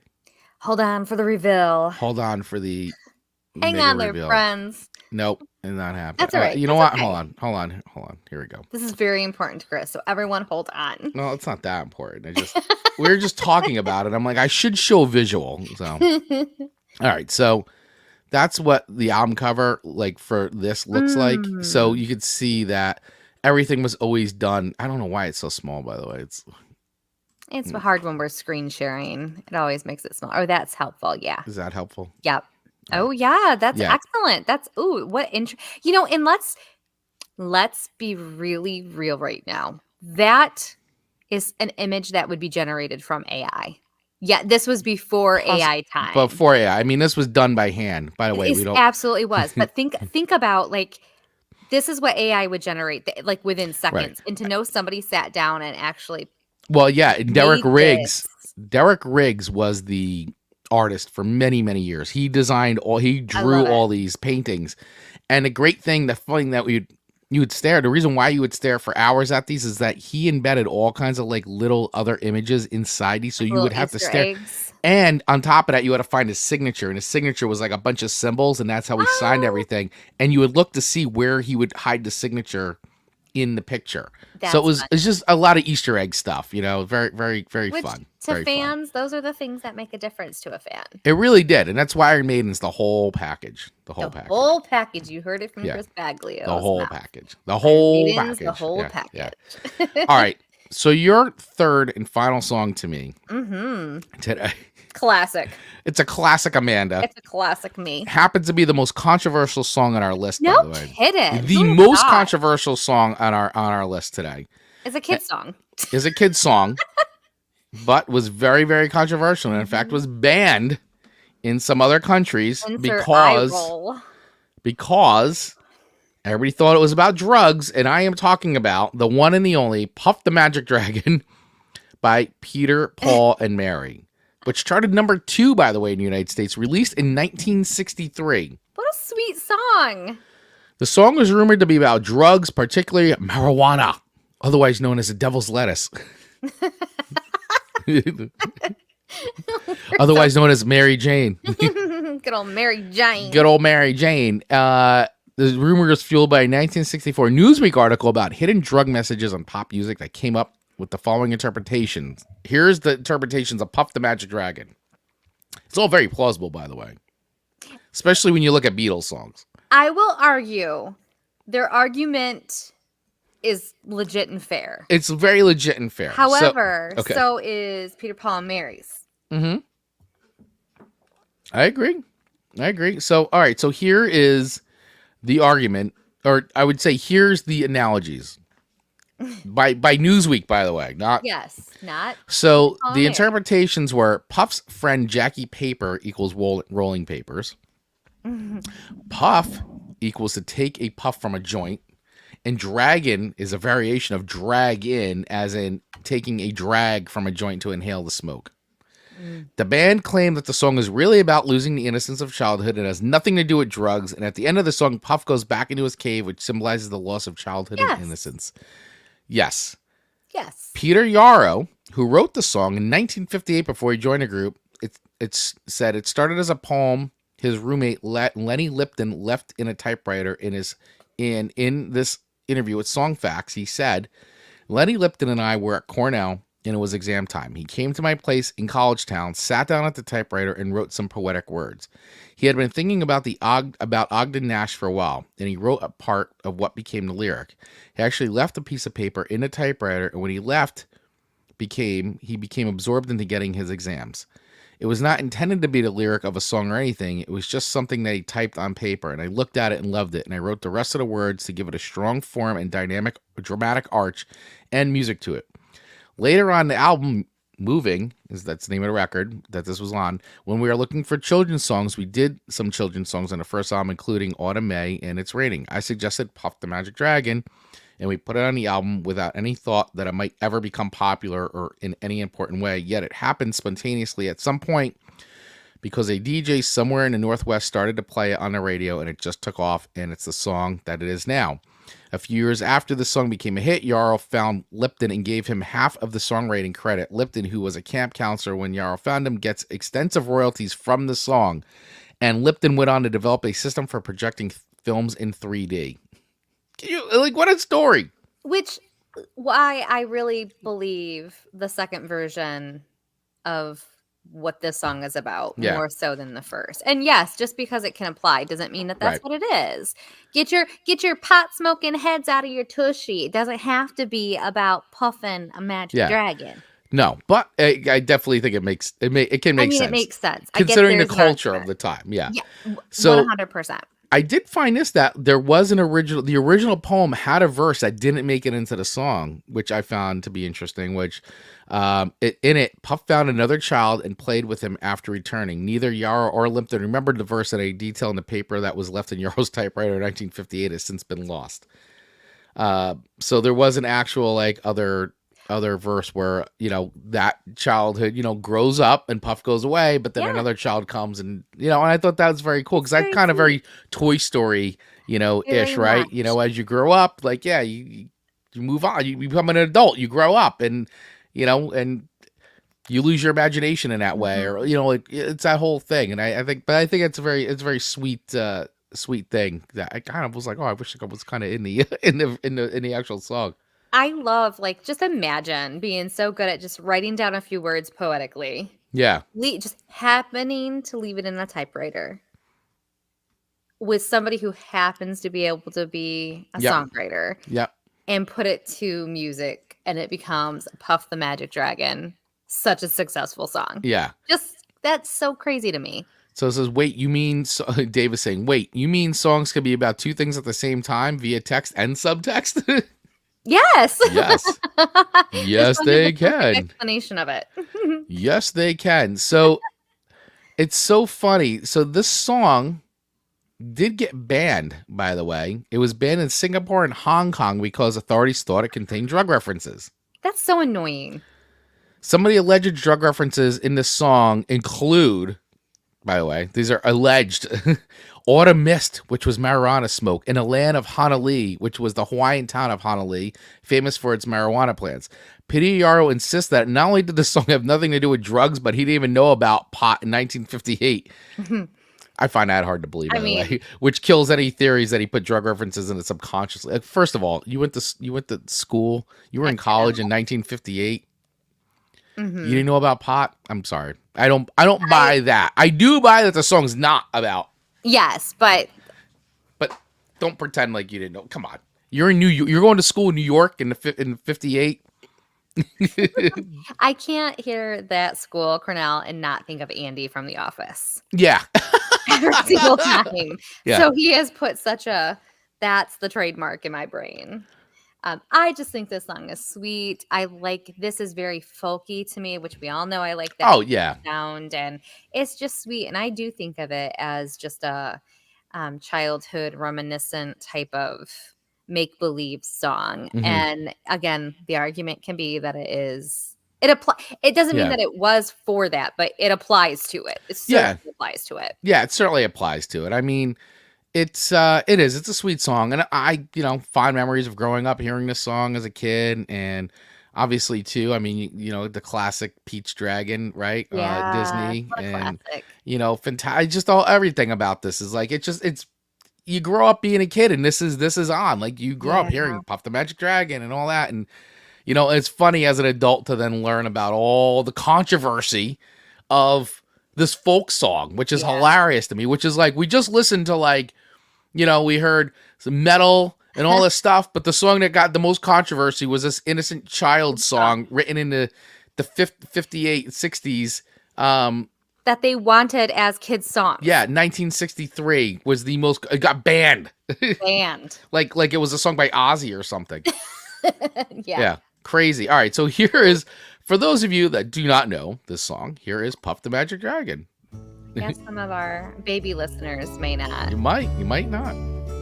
What a group. What a sound. What a legacy. Sound.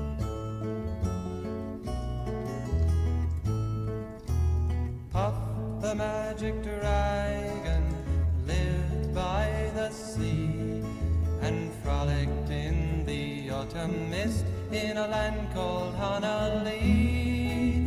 Little Jackie Paper. What a voice. clean. And brought him strings and sealing wax and other fancy stuff. And other fancy stuff. Puff the magic dragon. Great harmony. So wholesome. Very much. So for them to turn it into something that's not. It's about drugs. See, they're getting high. Yeah, just singing so calmly like this. Mhm. And frolicked in the autumn mist in a land called Honolulu.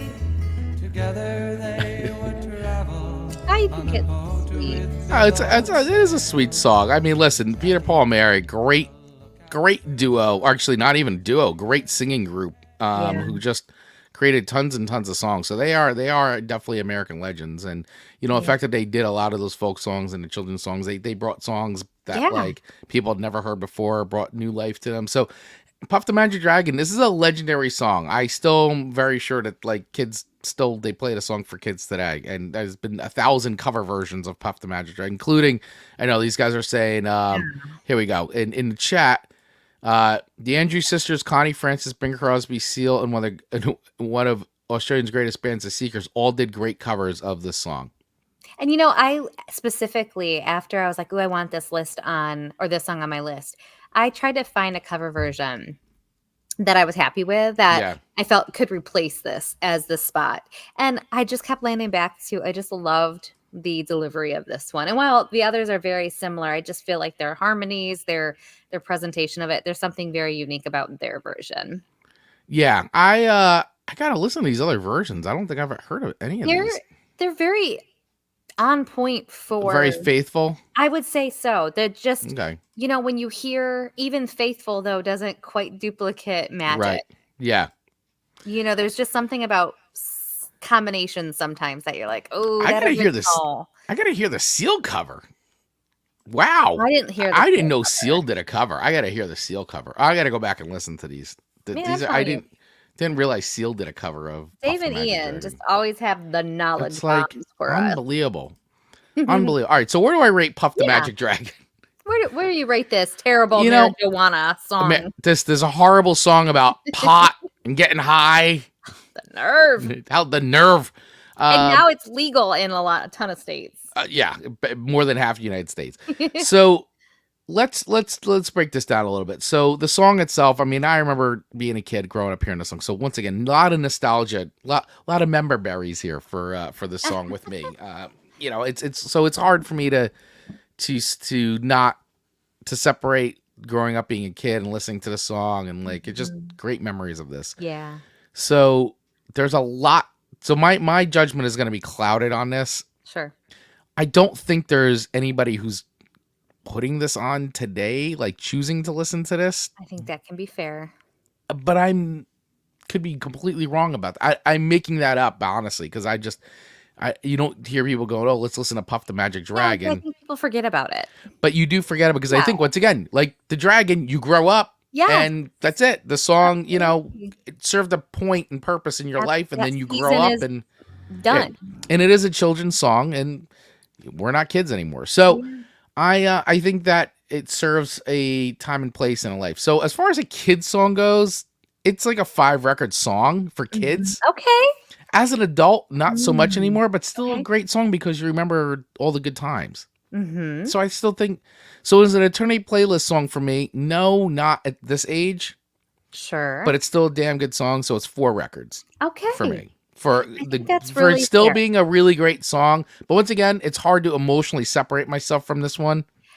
No, I feel like this assessment's very fair, and anyone listening understands what you're conveying. Right, because I think our generation especially, like, we grew up hearing this song in kindergarten and just being kids. Like, the song was on, and that's it. And I have great memories of hearing the song as a kid, so I can't separate it out. So I think as far as a kid song, it's 5 records because it is timeless. It holds up. Everybody knows, like, you hear it, you're like, oh. It's very refreshing. I think as far as an adult goes, it's 4 records because it's still a great song. Just I wouldn't choose to put it on. That's fair. That's completely fair. That's my assessment. What do you guys think, though? I want to hear from you. How do you guys feel about Puff the Magic Dragon these days? I think I wouldn't be surprised if people land exactly where you're landing. Like Yeah. there's this fondness of it, yet Right. not really a place for it in the Right. current Yeah. older years. So I think Yeah. that's super fair. I think that's very respectable. And Okay. that makes a lot of sense. All right. All right. Very good. All All right. right. So our last song of today, Amanda Sharp, going to you. It My is. last song. And I feel like our playlists are very similar, where we kind of both ended with interesting little like melodies almost. Where Yeah. your third and final song to me is "Werewolves in London" by Warren. Is it Zevon. Zevon? Warren Zevon, a great American songwriter, Warren Zevon. This was recommended, and Right. I'm glad it was, because it reminded me how I love this song, and I'm glad it made, it was recommended in Facebook. I forgot. I think it may have been like my brother-in-law Jason and maybe Tony. I feel like it showed up on a few people's lists, like Yep. Werewolves in London, Yep. Warren Zevon. So I think the beat to this song, and when I looked into the background and the song facts about it and how the song was written, like basically like one person said a line and the next thing you know, like he said a line and they like Yep. were bouncing back and forth, basically writing this song kind of about nonsense a little bit to some degree, yet adding some ahs in there and just a fun beat. So I Yeah. feel like this is a fun song. I think great around the holiday season, to your point. Like we're not wishing summer away, but our avid listeners know Chris and I love Halloween. So if we can slip into something that brings us into that Halloween season, I think that's cool too. So I think this is just a really fun song and a really good song to wrap up the playlist for today. If you're listening online, it kind of slows it down a little bit, anchors you into to go into In the Arms of an Angel. yeah. On our playlist. Yeah, and Dave, I was just about to say this, Dave, quite likely the best opening line of all time. I saw a werewolf with a Chinese menu in his hand, walking through the streets of Soho in the raid. Yes. It's kind of nonsense-ish. Like what was it? Like It's I great. can't imagine like just coming up with it and going, that's a great line. I'm gonna see that line with this line. Yeah. And it becomes this very popular song. This is a very classic song. I mean, you can Mhm. still hear it on rock radio today, big Sure. time. I mean, it was released in 1978 off of his album Excitable Boy. It charted number 21 in the United States. And little funny story about this. Yeah, Warren Zevon wrote the song with guitarist Robert Waddy Watchell. When Zevon was working with the Everly Brothers, he hired Watchell to play in their backing band. At one point, Phil Everly asked them to write a dance song for the Everly Brothers called Werewolves in London. Watchell and Zevon were good friends and were strumming guitars together when someone asked what they were playing. Zevon replied, "Werewolves in London," and Watchell started howling. Zevon Perfect. came up with the line, "I saw a werewolf with a Chinese menu in his hand," and they traded lyrics, like you said, back and forth until they had their song. So that was, and that's coming off of WarrenZevon.com's website. From where that information's coming from. What But a it was fun written. conception of where it started to Yep. where it ends up. So it was written long before it was released in 1978. After putting out an album in 1970, he took work writing jingles and became the Everly Brothers band leader. His good friend Jackson Brown championed him and started performing Werewolves in London in 1975, always explaining that the song was written by Zevon.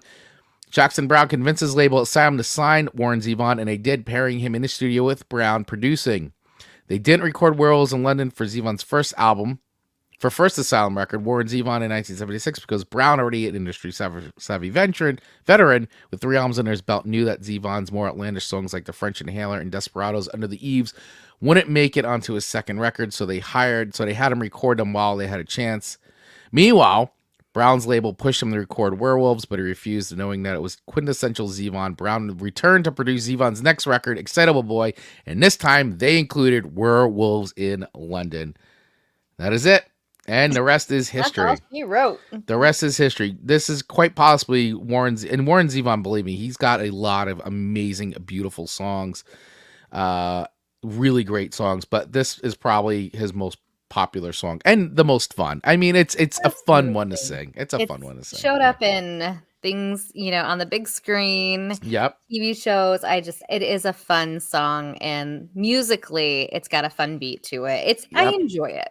Yeah. All right. So for anybody, and by the way, this has also been sampled too. This, I think, Kid Rock is sampled. Kid Rock, Yeah. yes. So everybody kind of knows this. The jingle behind it. Yeah. Even if you don't know the song, you know the song. So all right. So here's some Werewolves in London. Oop, let me get that queued up. That was not. being We're gonna shared. listen to some Here we Kid Rock. go. Yeah, here we go. Yeah, making sure it's not the Kid Rock version. All right, here we go. Here's some Werewolves in London. Everybody knows this one. There you go. Yeah, you might be familiar with this, but not the song. Yeah.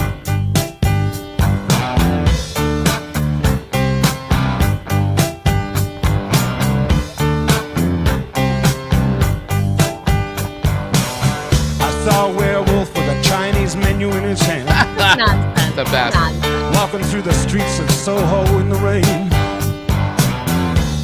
He was looking for the place called Lee Ho Fooks. Gonna get a big dish of beef chow mein. Ahoo, werewolves of London. Ahoo, ahoo, Feeling fun. werewolves of London. Ahoo. You hear him howling around your kitchen door. You better not let him in. Little old lady got mutilated late last night. No big deal, though. No big Yeah. deal. Werewolves of London Just jiggle it up. again. Ahoo, werewolves of London. Ahoo, ahoo, werewolves of London.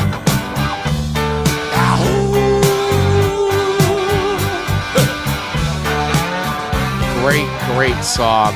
Excellent song.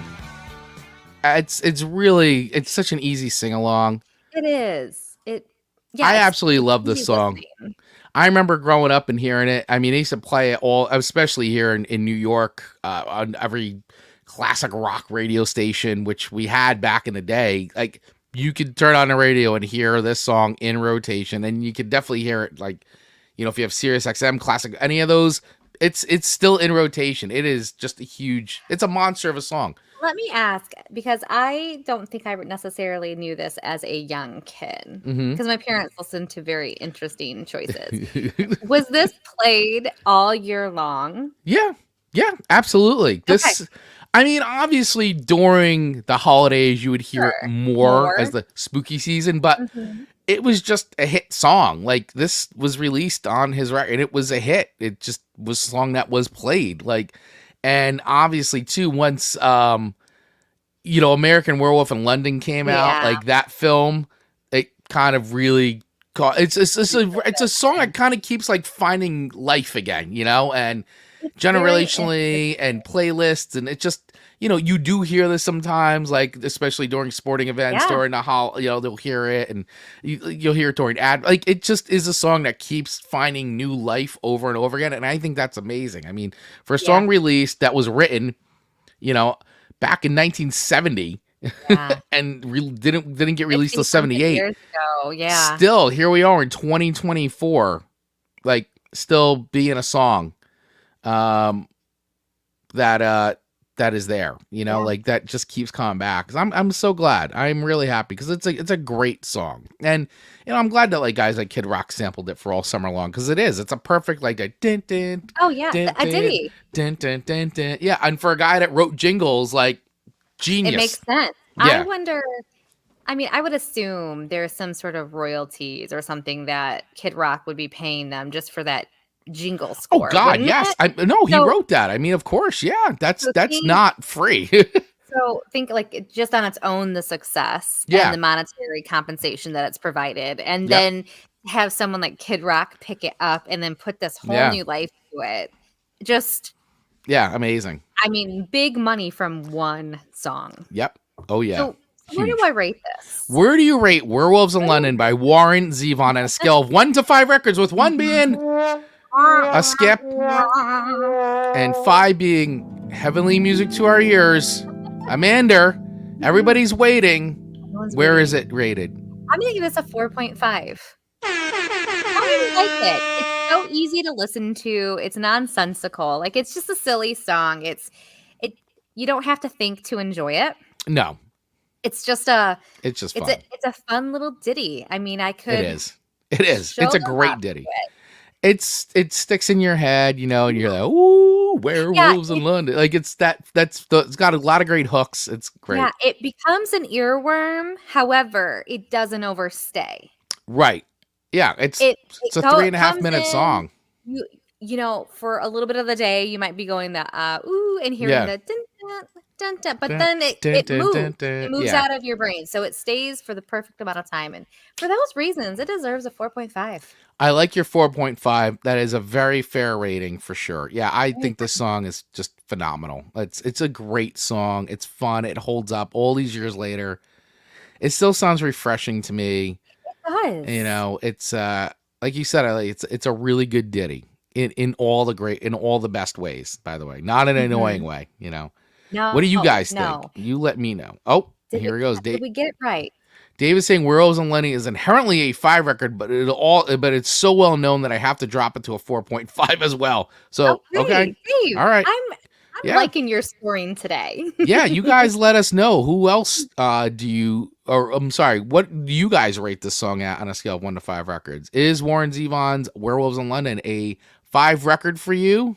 Or is it something that you're going to skip? I don't know. We want to hear from you. Let us know. And for those of you who listen to the show, and maybe you're listening on Spotify, there is a comments section in Spotify. So use that comment section. Let us know. Play along with us. Let us know what you would have thought of all these songs or any of these songs. How would you have rated them on a scale of 1 to 5 records? And of course, if you're watching this afterwards on YouTube, let us know in the comments. Drop it in there. We want to hear from you. And all Radio Garden State listeners out there, let us know. Send us a DM. We want to hear from you guys too. Absolutely. 100%. Yeah.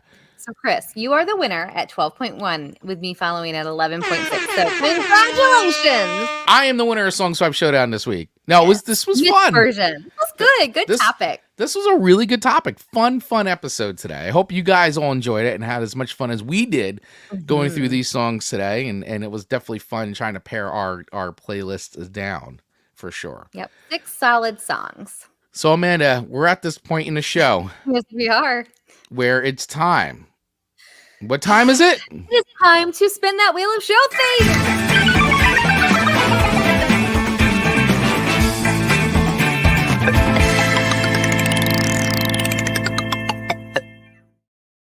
That's right. It's time to spin the wheel of show themes, everybody. Fun way to wrap up each episode. I love this part. Right. Here we go. So. Oh, boy. Let's bring up this week's show themes. An Aussie week. It's on there. It's on here. It's on here. So, all right. I've shuffled it. I'm going to shuffle it again. It's been shuffled now 2 times in a row, guys. So, here we go. Spinning the wheel to see what next week's show theme will be. Will it be enough to bring us Aussie? Let's see. Not Aussie. Aussie. Oh, boy. Oh, boy. Oh, this is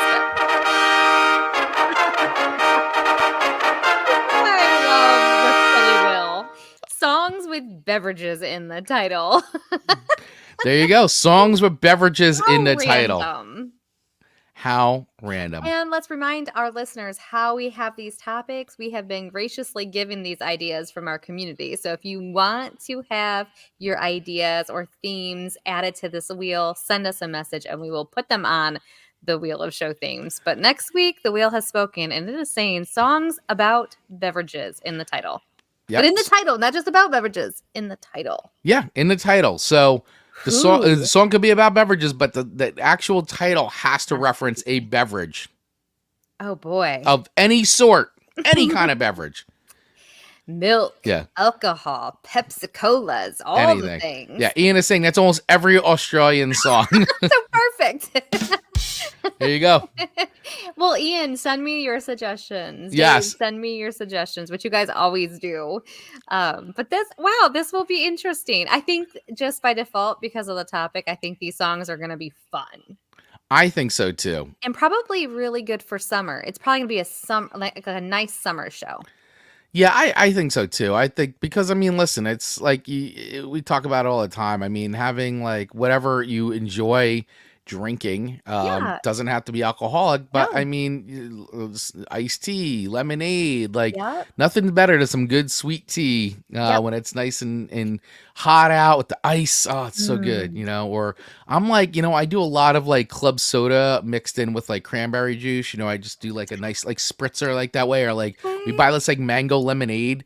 Mocktails going on. Yeah, to just do like some club soda with that, and it's just a nice refreshing spritzer. So this is what I'm going to ask every one of our listeners. I'm a and big YouTube Polar critics. Seltzer fan, so Here if we Polar go. wants to Come sponsor. prepared next Monday at 8:15 a.m. Eastern Standard Time with your favorite drink. And be prepared to give us the recipe. Maybe it's just, hey, cracking open a Coke. But maybe it's a fun mocktail that we might be able to try. Yeah. Come prepared. Dave, Ian, Mark Ronick, I saw you pop in too. As a teetotaler, my suggestions might be in the minority. That's fine. That is fine. That's okay. That's okay. Yeah, for everybody out there, and Radio Garden State listeners too, Yes. everybody, we want to hear from you. So drop us. We will put this on Facebook, so you can drop your suggestions there. Also, we'll post it on Instagram, so you could feel free to drop your comments in there. You could DM us. You can also email us over at info@songswapshowdown.com. We want to hear from you. We want your suggestions. Everybody, our whole community. This is for all of you. Love it. All of you. Love it. All right, everybody. Well, that wraps it up for us here Very today good. on a Song Swap Showdown. Thank you all so much for hanging out with us today. Thanks for listening. We do appreciate you so very much. If you are watching on YouTube, hit that subscribe button right now. So that way you get notified every time we go live. Hit the little bell as well. If you are listening on RadioGardenState.com, keep it tuned here all day long, because all kinds of great shows coming up on the channel. At 12 o'clock, we got Greetings from the Garden State. Then at 2 o'clock, the Sleevy G Show. Then at 4 o'clock, we got Happy Hour with Mike Ham live. You want to check that out. And then 6 o'clock, we got OMG Tarot. So keep it tuned to Radio Garden State all day long. And of course, I'll be joining you all on Radio Garden State tomorrow and through Friday from 7 a.m. to 9 a.m. for the morning show. So if you guys want to hang out with me and listen to music and make requests, you can do that. You let me know, and I will get a request on for you in the morning hours for sure. And also on our Patreon account, just to remind everybody, if you like what we're doing here and you want to support, please join us over on Patreon at patreon.com/Song Swap Showdown. You could use the link in our notes or scan the QR code on the screen. Been doing some kind of cool like radio show stuff over there too, posting out. I did another one where, some new songs of the week. So it's almost like having your own little mini me radio show just for Patreon members. So check it out over there. And with all that being said, Amanda, any final words before we wrap it up? This was just such a fun show. Appreciate every single person who tuned in. We hope you have a great week, and we will be here next week with some, delicious and refreshing drink talk. That's right. Some delicious and refreshing drink talk for you. That's right. Songs about beverages next week right here on Song Swap Showdown. All right, everybody. Have a great rest of your week, and we will see you live right here next Monday for an all-new episode. All right, everyone. Cheers. See ya.